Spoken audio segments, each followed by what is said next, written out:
which I am now doing. To all of you watching the recording, hi. I'm Hello. Dr. Josh Eyer. There's my bio.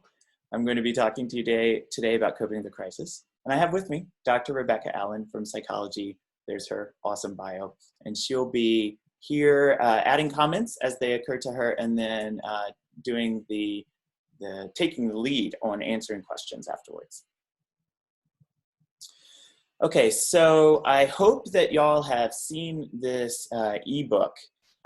It's been offered through the Wellbama website, but if not, as I led us through it, I thought I'd go ahead and put the images up so that y'all could see what I was referring to while I was talking. This pamphlet it uses the acronym Facekovat, which will make more sense as we go. And it's focused on how to respond effectively to the corona crisis.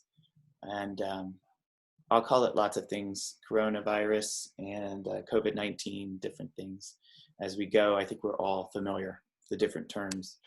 I'll try not to use the Rona, which I think is the best name for it, but people are actually named Rona. So then I try not to use it in groups.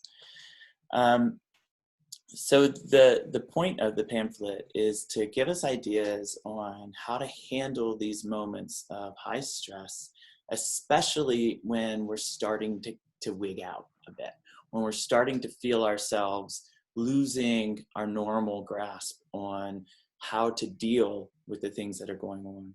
But the tips and techniques that we are going to learn today are actually good for all levels of stress and anxiety, even on the day-to-day stuff, like when we return to what normal life will be like afterwards.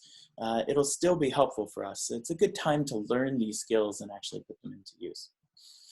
So Facekovat is an acronym that stands for F is focus on what's in control. A is acknowledge your thoughts and feelings. C is come back into your body. E is engage in what you're doing. And then C is committed action. O is opening up. V is values. I is identity resources. And D is disinfect and distance. And I think another really important concept to think about before we really move into this is that as human beings, we're really complex. We are not just one self. We're not just our biology or physical flesh. We're not just our biology and our mental health. We're actually social beings, emotional beings. We have work person and home person and friend person and our spiritual lives. So we've got a whole lot of things going on, and that complexity means it can be very difficult to manage when something stops going right, because it could be happening in one domain or it could be in multiple domains working together. And so that can be just overwhelming when we're feeling, oh my gosh, like, what do I do? Like, I don't even feel like myself. I feel so like disconnected from who I normally am. These techniques are designed to reconnect you and to bring you back into your awareness of yourself as a single person that is a lot of different things. So I want you to just keep that in mind as we go. This is not focusing on you as being just one person. You'll be your full complex person, but it helps bring you back to that sense of who you are. That's so important.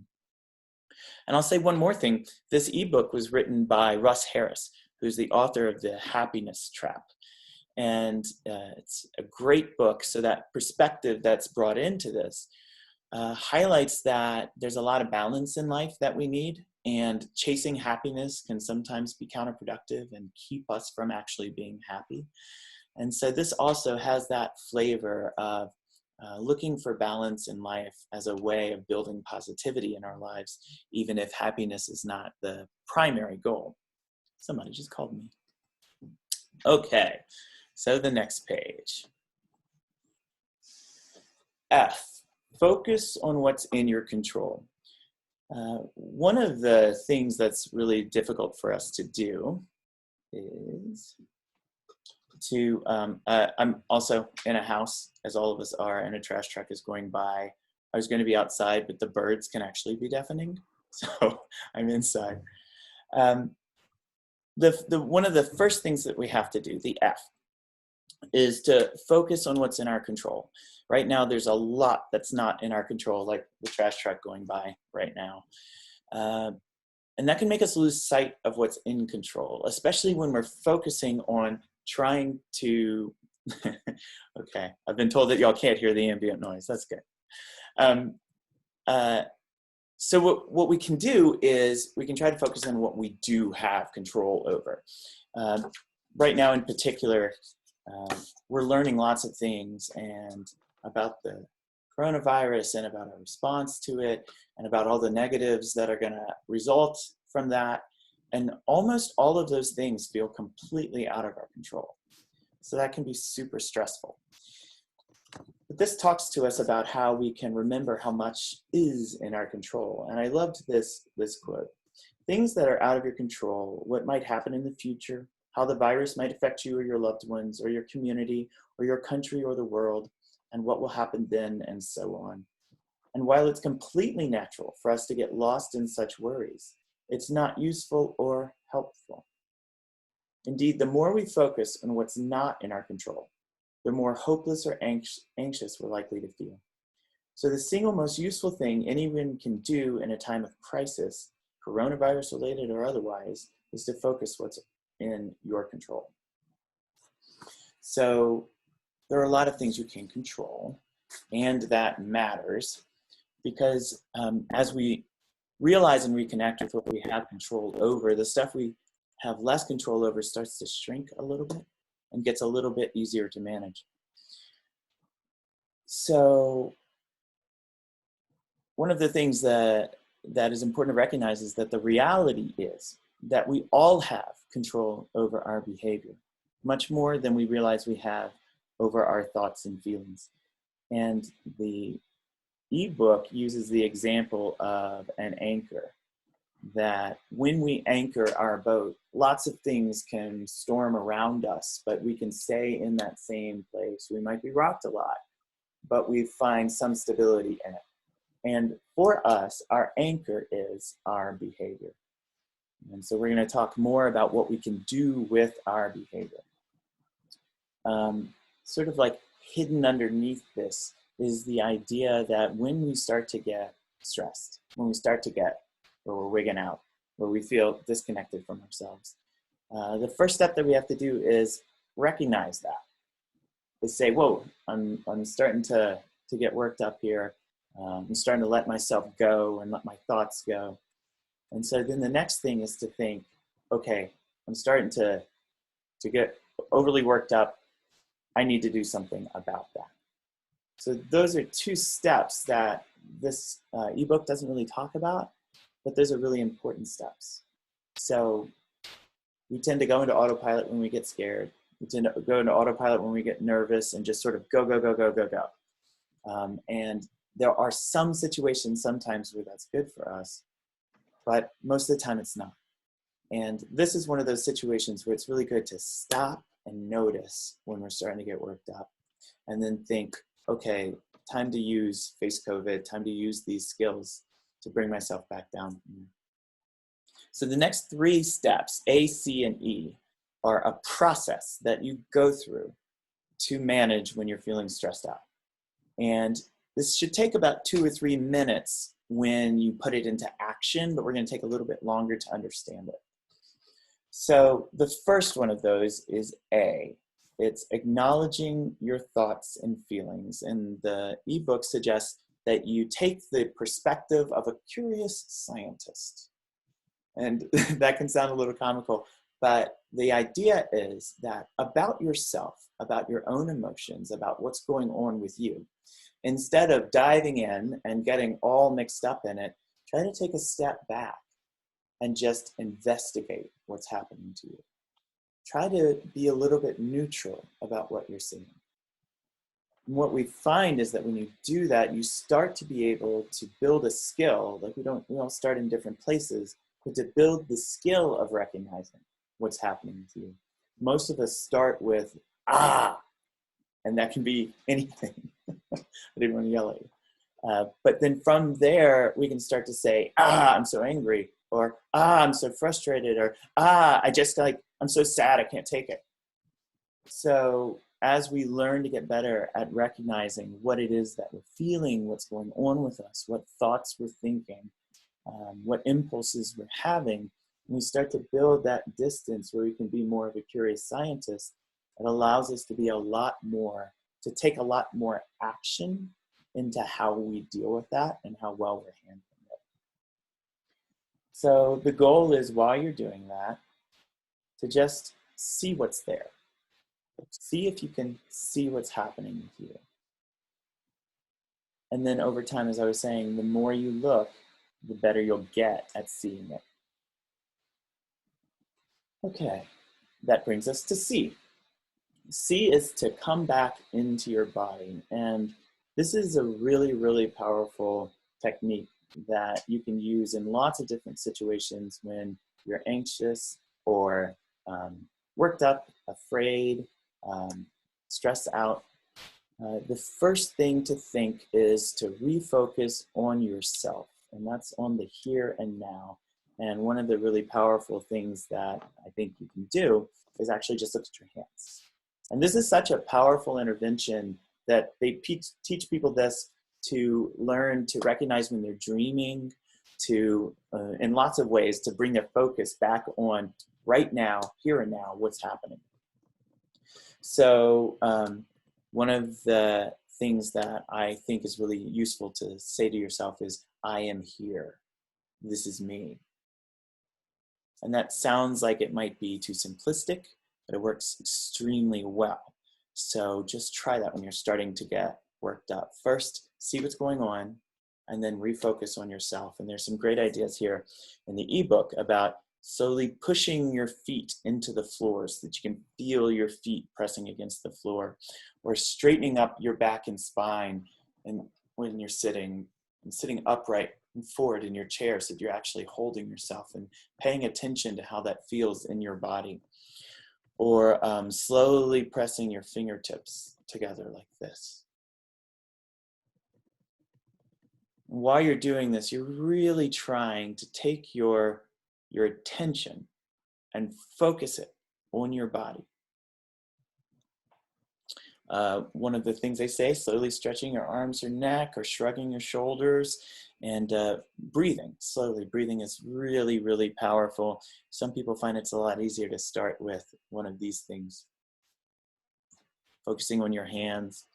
And as you do that, try to think about breathing as you focus. Letting your focus go in and out with your breathing. Which brings us to E. Engage in what you're doing. And that's when the pamphlet really gets into some of these things you can say to yourself, or you can do to focus on what's around you. Once you've reestablished your focus on yourself, then you can look around, and they say, look around the room and notice 5 things that you can see. Like, I see a couch pillow right there, and like curtains behind me. There's a light switch on the wall right there. So just looking around the room and making your attention focus on things that are in the here and now, like present with you right now. It really helps pull you back from everything you're feeling anxious about or getting worked up about, and helps you to return your focus on yourself, which helps you to think about how you're feeling and calming yourself down and bringing yourself back into a feeling of well-being. Other things, notice 3 or 4 things you can hear. Notice what you can smell or taste or sense in your nose and mouth. Notice what you're doing. So I'm actually sitting cross-legged in this chair, which y'all can't see, but I like doing that when I'm giving webinars. I'm also wearing jeans, which I like doing when I give webinars. And then in the exercise, by giving your full attention to the task or activity that you were trying to do or that you were focused on before. And we're going to talk about some really meaningful activities that you can do when we get to the COVID part. Right, and Heidi says, without freaking out that you can smell or not smell, not necessarily a sign of coronavirus. Okay, so when you're, Rebecca, Josh? I can't hear you. Yes. Are there additional slides beyond the F? Perhaps Oh, did I forget to fast forward them? We're still on F. Yeah, I forgot to fast forward. There's A, there's C, and there's E. Thank you. You're welcome. Rebecca, can you actually move the slides forward, or can only I? You're the only one with control, I think. I'd be happy to do it if you share control with me. Yeah, I haven't used this co-presenter setup, so I didn't know if you could. Okay. I missed when Dr. Allen chatted that to us too. Okay, y'all, so pretty basic concept. The idea is first you're going to focus. You're going to think about, okay, wait, what's going on with me? And then you're going to run through ACE. You're going to acknowledge what's happening with you. And as you're acknowledging it, see if you can take a step back and just like notice what's happening. Then you're going to come back into your body. You're going to remember, these are my hands. This is me. And then you're going to engage in what you're doing. So one of the powerful things is to think, okay, I am Dr. Josh Eyer. I am here right now on Tuesday. I'm giving a webinar right here and everything's fine. So saying little things to yourself like that can really help you to feel more grounded and more in the moment. Okay, questions about FACE before we move into COVID?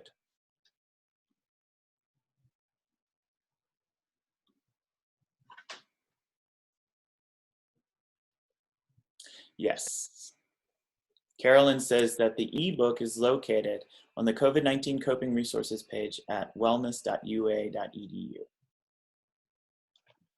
And Josh? Yes. We also had a question from Leslie about whether the video recording will be shareable after the webinar. I'm going to have to defer to Carolyn on that. I know people have to register for the webinar. I don't know how. Carolyn says she will post it. I don't know if it's going to be shareable. But the pamphlet is shareable. And Carolyn says it will be shareable. Great. Okay, so C for COVID. C stands for committed action. And committed action means effective action guided by your core values. So our core values, it's related to doing the things that really truly matter to us.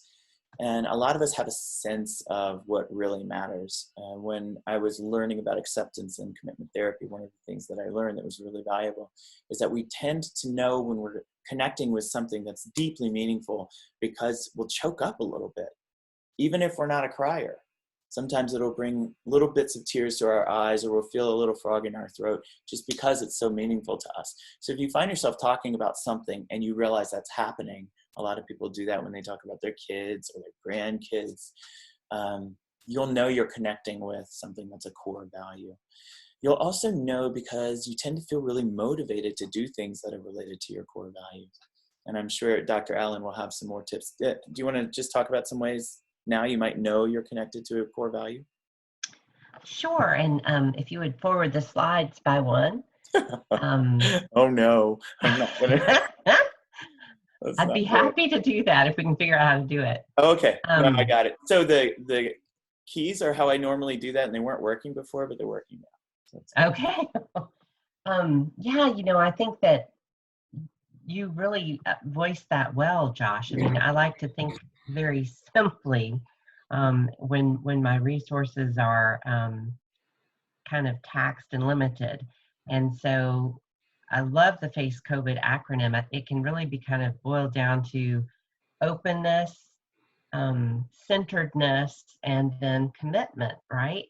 And so the commitment part, when you're kind of riding the bike back and forth between these different facets of FACE-COVID, has to do with that, like you say, that down deep in your gut feeling of, this is important, this is what I need, this is what I'm choked up about, this is what my family needs. It's the still small voice that people of faith talk about. and it consists of your values. You know, we have goals on the way to our values, but we never really completely fulfill our values. The way we attempt to do that is by facing our feet forward and engaging in a committed way in small tasks to reach these goals. Yeah, very good. So when we're trying to build positivity, when we're trying to cope, it's really good to think about some of the more positive things that we can do. And the pamphlet talks about some of them. So simple ways to look after yourself or those you care about, kind, caring, and supportive deeds you can do, kind words you can share with someone in distress. And the reason it's talking about these acts of kindness and compassion, and I would add in gratitude, is because we know that expressing kindness and compassion and gratitude makes us feel better. It builds positivity inside us. One of the most powerful things that you can do to build a life of a happier life, a life with more positive feeling, is to practice being grateful and expressing to others things that you're grateful for. And so as you do that, you'll find that you have more energy and desire and will to do that, but especially if you're connecting it with your values. So if you have a value of family, then you can start by expressing kindness and compassion and gratitude to your family. And you may find that after a bit of time doing that, it gets easier to do that to others. And Dr. Allen says there are a variety of free gratitude meditations on Insight Timer that she highly recommends. So the focus of committed action is, what can I do right now, no matter how small it may be, that improves life for myself or others I live with, people in my community? And whatever the answer is, do it and engage in it fully. So that takes us to O, opening up. And this is making room for difficult feelings and being kind to yourself. We can often find ourselves caught in this trap. I did it, Heidi. I always used to the arrow button, so when I couldn't do that, I was just forgetting to do it. So we can find ourselves feeling more and more negative, and especially if we're not that familiar or comfortable with that, we can try to ignore it or avoid it, try to look the other direction. And that is actually a really effective strategy short term if you're going to return to doing something that's going to coping, that's going to return you to balance. But if you're in a situation like this where there's constantly a stressor, then that's going to actually snowball and get out of hand for you. So the avoidance doesn't work nearly as well as actually looking at it and accepting it and recognizing that this is a hard time and that all of us are having hard moments, and that one of the things that goes along with that are some of these harder emotions where we're harder on ourselves, harder on others. So opening up to that and just being willing to accept that there are these ways that are also us, even if they're not the ways we think of ourselves or the ways that we normally are, can be really powerful. And, you know, related to that is the idea that we can't stop them from happening. They're normal reactions. And especially in a situation like this, everyone's having some of these to some extent. And so this is an approach of self-kindness, to just be kind to yourself about the things that are hard on you, or a struggle, or times when maybe we're not our best selves. I'm finding myself on Facebook sometimes not being my best self and trying to figure out how to be a better version of it. Okay, so that brings us to V, values. And we mentioned core values earlier and identifying which ones are most important to you. Well, V is related to that committed action following your core values. What do you want to stand for in the face of the crisis? What sort of person do you want to be as you go through this? How do you want to treat yourself and others? And this gets back to the more you can lean into kindness and compassion and gratitude, the easier it'll be to cope with the negative emotions that we can't stop, that are going to be part of this. So we can sort of nurture and build more positive emotions, and that'll help us to feel more balanced as we're going through this. Okay, so the next one is I, which is identify resources, and then beneath that you'll see D. So this is really important because sometimes we can't handle it on our own. Sometimes we've done our best, we've coped our best, and we've just hit one of those moments where the next 15 minutes seem like more than we can take. When that happens, it's really good to have in your mind the 2, 3, or 4 people that you know you can reach out to at any time. The text message you can send, the phone call you can make.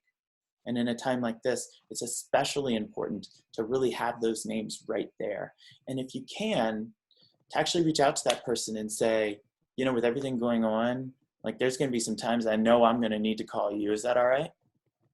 And then try to return that favor to that person too.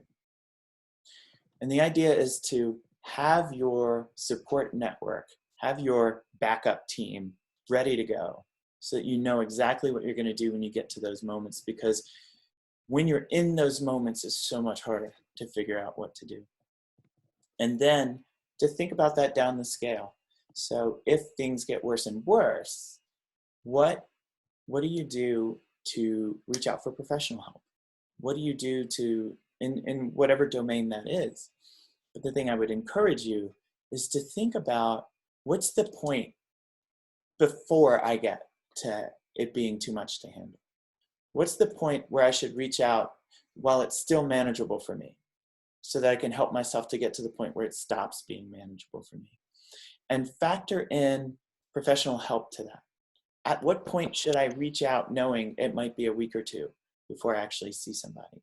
At what point should I reach out knowing that I'm going to need to be able to go in there and not just fall apart, but be able to bring in enough strength and energy that I can actually work on, you know, building myself back up as well.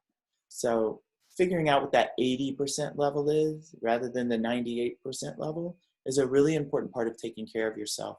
And this identifying resources process helps you to get there. And Dr. Allen said, there's a difference between pain and suffering. All of us experience pain, and this is a painful time. However, if we avoid our experiences, our pain in the moment can become suffering that feeds on itself within us across time. Worry, fret, anxiety, fear, and anger, our minds hold on to suffering if we let them. See, that's why I invited her. She's so awesome. Okay, so I'm gonna do the D part and then we're gonna move on. So D, disinfect and distance physically. So this is a physical virus. It is affecting us psychologically and spiritually, socially, emotionally, lots of ways, but it is also affecting us physically. And we know many of the techniques now that we can do. You can wash your hands all the time. If you're having any interaction with the outside world, I've recommended washing your hands every hour, just so that you have that mental check of, did I wash my hands this hour, to make sure you're washing your hands. Anytime you touch anything that's been out in the outside world, you should think about washing your hands. Certainly if you're out in a public place where other people are, you should be washing your hands regularly. The social distancing is the thing that we've got right now that can help us to keep this from being an unmanageable pandemic. And I know society has changed like hugely in 2 months, in 1 month, really. And it's hard to see that all of that change is needed when we look around and we don't see anybody sick. But that change is to keep everybody from getting sick. And we know that it's worked in other countries to help keep this from being a really, really deadly pandemic. And so that's why we're doing it. And then the thing that isn't on the slides, but was just announced, is that wearing masks can be helpful. And the reason that's helpful is because we are contagious without knowing it. We can be contagious for 4 or 5 days without knowing it. And so the masks help us keep from spreading germs when we go out into the public that could get other people sick. So that's also been helpful in other countries. Okay, so that's the Facekovat. To recap. Focus on what's in your control. Run through A, C, and E. Acknowledge your thoughts and feelings. Come back into your body and then engage in what you're doing right now, in the here and now. And then think about COVID. committed action that follows where the actions follow your core values. Open up to whatever you're feeling, negative, positive, whatever it is. Remember what your values are and try to dedicate your action in that direction. Identify resources that you can lean on when you need it. And then finally, do disinfect, do distance, do cover your face if you're going out in public. Questions about that before we move into pure question and answer?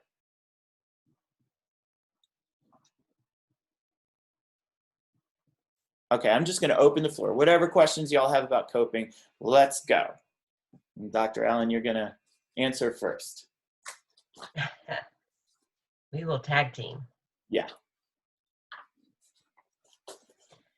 While we're waiting for the first question, I'll say that Russ Harris, the author that was mentioned, he is just a really well-known ACT practitioner from Liverpool.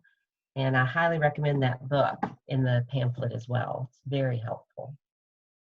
Okay, so question 1 is, any advice for helping a spouse understand that anxiety is a real thing? My spouse is taking the pandemic seriously, but doesn't really understand how anxiety affects me. Okay, do you want to answer that? I can give it a shot. And like I Go for say, it. so, you know, one of the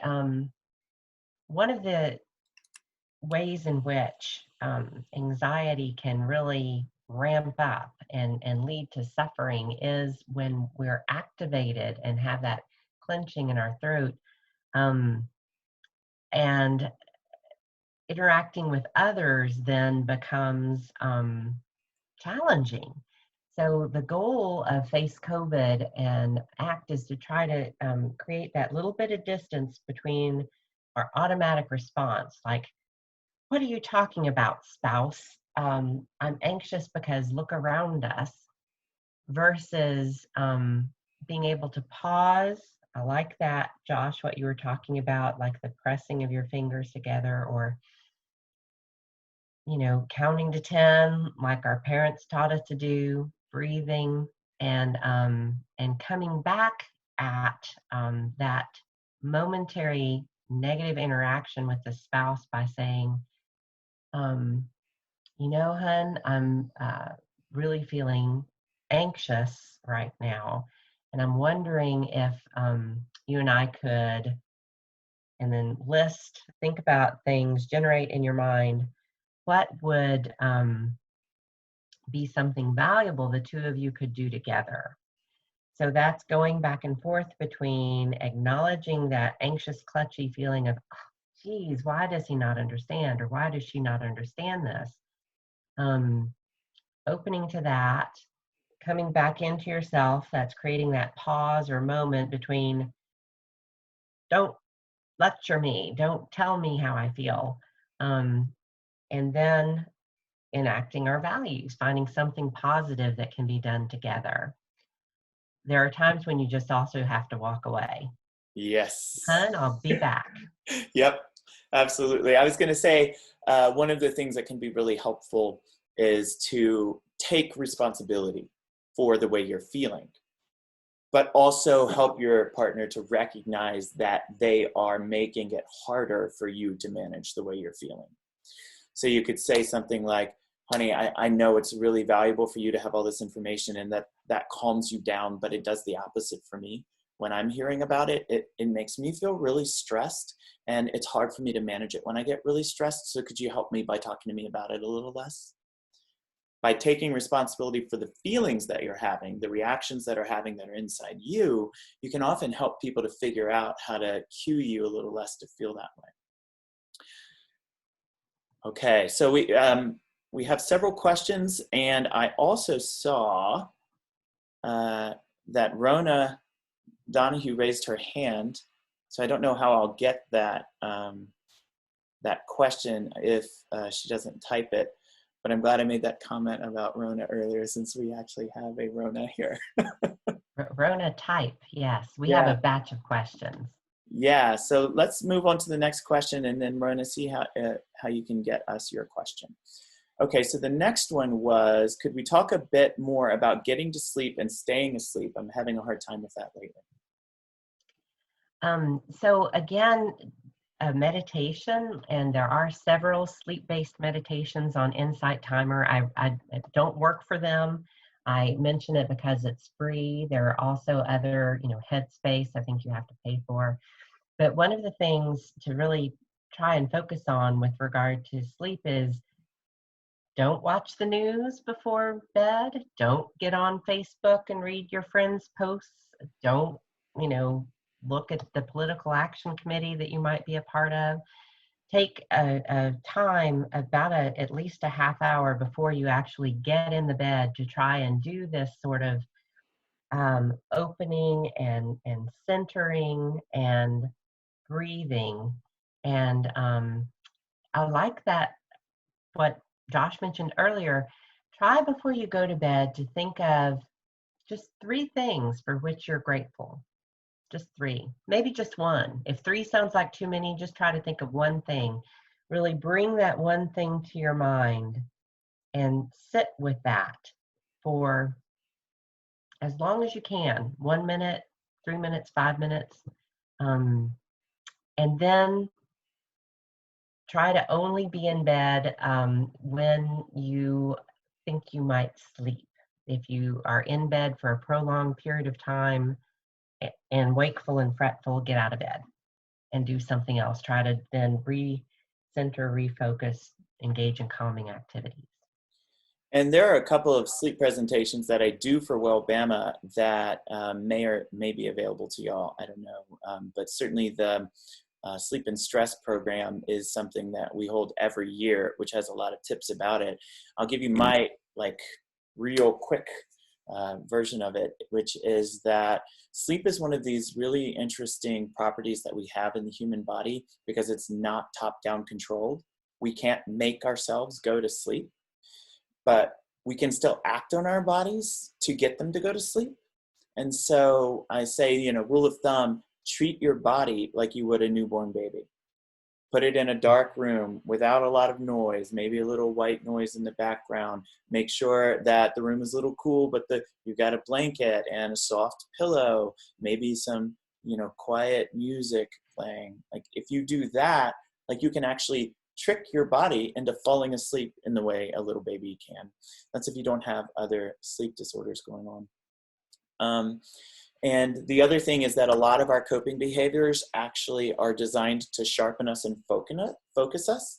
And one reason for that is because we feel safer when we feel more on edge. And when you're on edge, you will not fall asleep. So no smoking, no cigarettes, don't drink too much. That can actually help you fall asleep, but then you get horrible sleep and you're tired the next day. So also no news. Like you were saying, Dr. Allen. So Carolyn can follow up with y'all about the sleep and stress program and those presentations. Okay, so Rona, Carolyn said that you can enter your question into the chat. So you have to find the chat to tell it to us. And it should be in the bottom of your screen, kind of in the middle. There should be a ribbon. Mm-hmm. So Russ has a question. Oh, go ahead. Jessica Ruffin had a good question, and it ties in with another question from Russ, which I know you see, Josh. But Jessica's question: what steps should you take if you find yourself starting to stray away from from acknowledge, come back, engage? That's what minds do. Our minds, from the time that we're babies and learn language, our minds jump about. Different things capture our attention. And this is the time to engage in some self-compassion, self-forgiveness, loving kindness for ourselves and others. And so whenever your mind strays and gets into that worry and stress and suffering, just say, thank you, mind, for those thoughts. And then just bring yourself back to the breath or the sounds around you, the objects around you, your body. Try to ground, engage in that grounding and centering process. And that gets to Russ's question too about how do you deal with people who are not taking this crisis seriously. That's part of FACE, focus on what you can control. You can advise others, you can hope others will engage in disinfecting and distancing. But in the end, all that we ourselves can do is disinfect, distance, face COVID, and as best we can engage in that self-compassion and forgiveness, and try not to let our minds get caught up in what we cannot control, such as the behavior of others. Yeah, and just to tack onto that, I think it's really important to recognize that our minds cycle, and they cycle more and faster the more anxious we get or the more depressed we get. And so recognizing that you might have to go through that FACE process multiple times to actually walk yourself down. Okay, Russ's question was, how do you deal with people who are not taking this crisis as seriously as they should? And so that's back to that FACE, right? Focus on what's in your control. And only our own behavior is in our control. And by our behavior and interactions with those in our circle, we can engage in positive coping or negative coping. For those who are not taking the crisis seriously, that's likely not within our control. What we can do is face COVID, engage in these practices that we're discussing, encourage those around us to engage in those practices, and then again, try to have some self-compassion and forgiveness. And as you said, Josh, serially bring ourselves back over and over and over again each time our mind wanders to the openness to our experience, the centeredness of where we are right here, right now, and the focus on our values and committed action. Yeah, and also I think adding that people get to determine what their level of risk is for themselves and what's acceptable to them.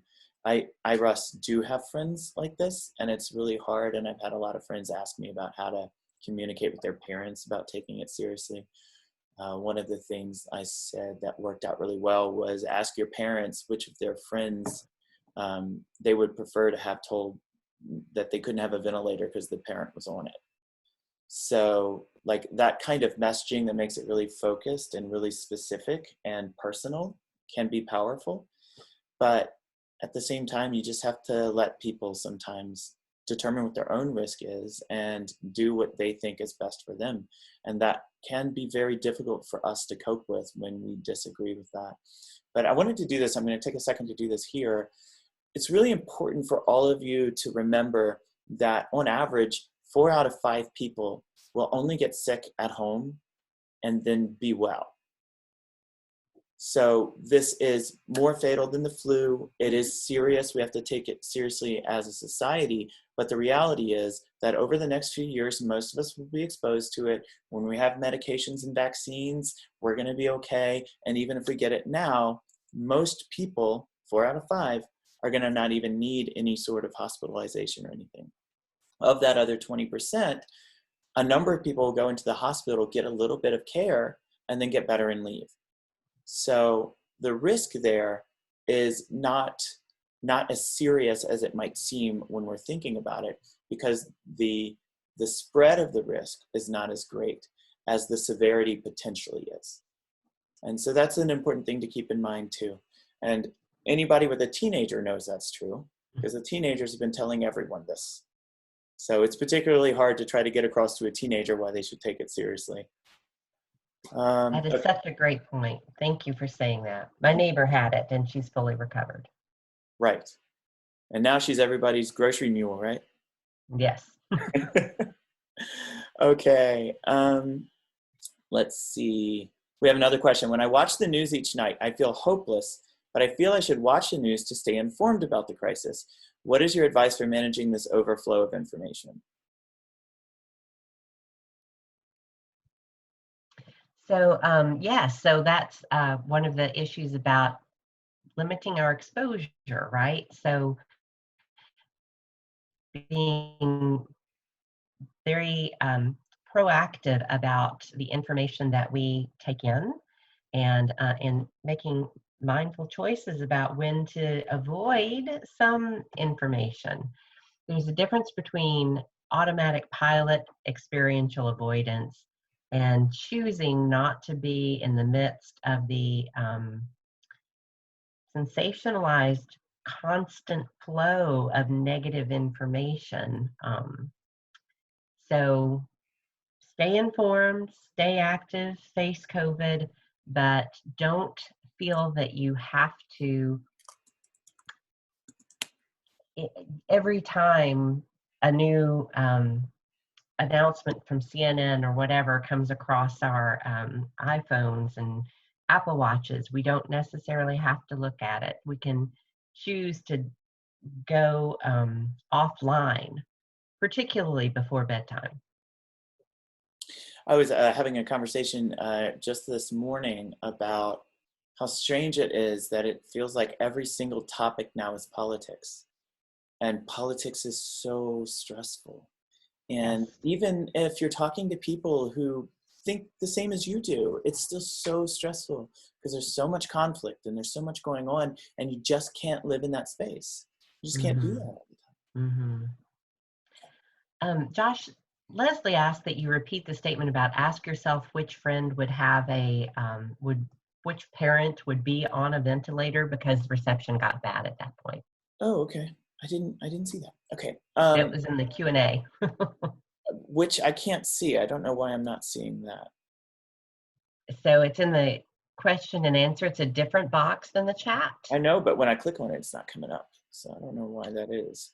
Okay, maybe that's just to me. So she asked that you repeat the statement about Mm-hmm. which friend. Sure. So, Dr. Allen, please read anything you see in the Q&A because I can't see it. So the question is, or the statement was to, and I didn't say it particularly well, so I understand why people didn't get it. But one of the things you can say to your parents is, your parents, if they want to get out, are likely going to want to get out with other people around them or live in a neighborhood where they have lots of friends. And all of the people from that neighborhood will go to the same hospital. And so the idea with social distancing is that we don't all get sick at the same time and go to the same place using the same resources. So there's a way to communicate to your parents which of your friends, if they got sick with you, if they're a little older than you or they have a chronic condition, which of your friends are you okay with them telling that they don't have a ventilator for them? It's a way of sort of bringing it home that we're all trying to do the social distancing so that we can, as a community, have the most positive outcomes possible. Okay, did y'all get that? Did that work? That may not work with some people, that might work with some people. That's just, take it if you want it. Idea Okay, generation, yeah. yeah. And what I found with teenagers can work is to say, okay, so which of you are willing to take the risk of losing a parent or a grandparent to go hang out at the pool? Because the way this virus gets passed gets passed around a lot, and we're seeing it a lot in the news in churches that still want to meet a whole lot of people end up getting it from the services. So the reason we're trying to keep the distancing and keep the groupings down is because if you have people grouping together, you tend to have a lot of people getting sick. Like a lot of people at spring break got really sick. Josh, there was also a question about a dementia caregiver. Mm-hmm. And so certainly at this time, as the geropsychologist, individuals with dementia are at a heightened risk for all kinds of things, including soaking up the stress and fear in their caregivers. So right now, there are a lot of online resources for dementia caregivers. The Area Agency on Aging has a lot, National Institute of Aging. Alzheimer's of AOA has a lot. So that's probably something that we can post if we get some information to Caroline. We can post some information specific to Carolyn. Excuse me. We can post information specific to dementia caregivers. Okay, and we're running out of time. There's a question here about helping teenagers to deal with anxiety. One thing that I found that's been really helpful, just a quick little thing about dealing with anxiety, is at this point we've been living in this for a month. And the incubation period is 2 or 3 days, and then it's 4 or 5 days after that that people start being symptomatic, which means that most of us have gone 3 weeks without getting it. And so one of the things that I found really helpful with people who have anxiety is to say, look how good you've been doing. You've been doing all the things that you were supposed to do to keep yourself safe, and it's been working. You're not sick. So try that. Dr. Allen? Celebrate the victories. I'm absolutely with it. Good advice.